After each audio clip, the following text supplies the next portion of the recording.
दिवाली दशहरे से 21 दिन बाद आती है और ये 5 दिन का त्योहार है। मीन्स ये शुरू हो जाता है धनतेरस के साथ।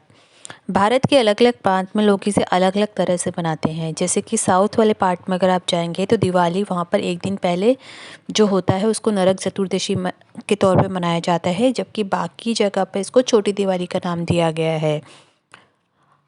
असल में जो शुरुआत होती है वो धनतेरस के साथ होती है, पहला जो दिन होता है दिवाली का। और जो नरक चतुर्दशी वाली जो बात में हम कर रहे हैं, जिसे जो 1 दिन पहले मनाई जाती है छोटी दिवाली, उसको काली चौदास, रूप चौदास, नरक निवारण चतुर्दशी के नाम से भी जाना जाता है। नरक चतुर्दशी को नरक चतुर्दशी इसलिए बोलते हैं क्योंकि ये विक्रम संवत जो कि हिंदू कैलेंडर है उसके अनुसार ये 14वें दिन मनाया जाता है अश्विन महीने में। इस वीडियो में हम लोग जानेंगे कि नरक चतुर्दशी जो मनाई जाती है 1 दिन पहले दिवाली से, उसका महत्व क्या है और ये क्यों मनाई जाती है। तो आइए जानते हैं। कहते हैं कि एक बार एक दानव था जिसका नाम नरकासुर था। बहुत ज़्यादा घमंड और शक्तिशाली होने के कारण उसमें घमंड आ गया और बहुत ज़्यादा उग्र स्वभाव का वो हो गया। उसने 16,000 राजकुमारी को बंदी बना के रखा था।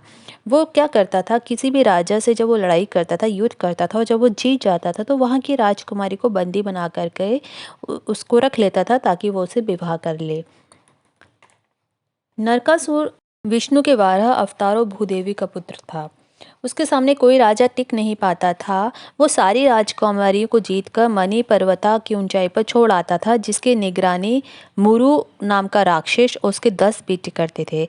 मुरु एक 5 सिर वाला दानव था, बहुत खतरनाक था। घमंड और ज़्यादा बढ़ जाने पर उसने क्या किया, अमरावती और स्वर्गलोक वहाँ पर भी उसने चढ़ाई कर दी ताकि वो इंद्र को हरा करके अमरावती पर भी कब्जा कर ले। इंद्र डर के मारे वहाँ से भाग गया और ऐसे ही बाकी देवता भी चले गए। नरकासुर बदले में इंद्र की माँ अदिति के बहुमूल्य कानों के जो झुमके थे, इयररिंग्स से, उसको चुरा करके ले गया। अदिति को बहुत गुस्सा आया। अदिति ने कृष्ण की पत्नी सत्यभामा को इसके बारे में बताया, जिसे वो अच्छे से जानती थी, जिसके कारण सत्यभामा के पास मदद करने के लिए वो पहुंची। सत्यभामा ने ये बात कृष्ण को बताई।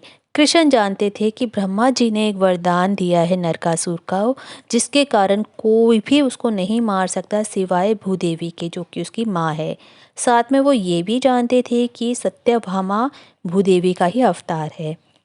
तो इसीलिए उन्होंने सत्यभामा को कहा कि तुम्हारा मैं सारथी बनूंगा और तुम्हें नरकासुर से युद्ध करना है।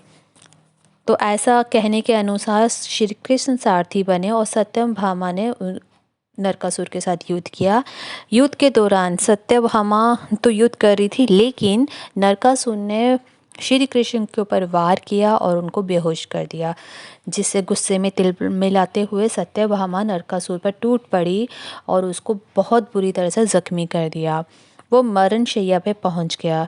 मरने के समय नरकासुर ने सत्यभामा को कहा कि माता, मैं चाहता हूँ कि मैं मृत्यु लोक तो जा ही रहा हूँ, लेकिन लोग मेरे मरने पे हंसे नहीं, फालतू की खुशियाँ ना मनाएं, बल्कि गर्व के साथ मनाएं।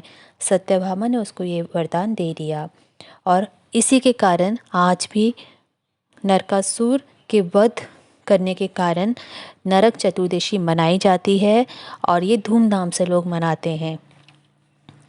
अदिति के न केवल महंगे कानों के जो झुमके थे वो वापस हुए, बल्कि जो 16,000 राजकुमारियाँ जिनको नरकासुर ने कैद करके रखा था उनको भी आज़ाद करवाया गया और उन राजकुमारियों से श्री कृष्ण ने विवाह कर लिया ताकि उनका खोया हुआ सम्मान वापस मिल जाए। युद्ध के बाद श्री कृष्ण ने नरकासुर का खून अपने माथे पर लगाया। श्री कृष्ण की पत्नियों जो रानियां थी, उन्होंने उनके खून को साफ किया और सुगंधित इत्र और तेल से उनका स्नान करवाया। आज भी नरक चतुर्दशी वाले दिन लोग सुबह जल्दी उठकर सुगंधित तेल मिश्रित जल से स्नान करते हैं और कई लोग कुमकुम का टीका भी लगाते हैं माथे पर स्नान से पहले, जैसे श्री कृष्ण ने नरकासुर के खून से लगाया था। उम्मीद करते हैं आपको ये वीडियो इन्फॉर्मेटिव लगी होगी और आपको कुछ नया सीखने को मिला होगा। अगर आप इसी तरह की वीडियोस देखना चाहते हैं या आपके पास कोई टॉपिक है तो प्लीज़ हमें कमेंट बॉक्स में शेयर कीजिए। हमारी वीडियोस को लाइक कीजिए, कमेंट कीजिए, शेयर कीजिए और चैनल को सब्सक्राइब कीजिए। Thanks a lot.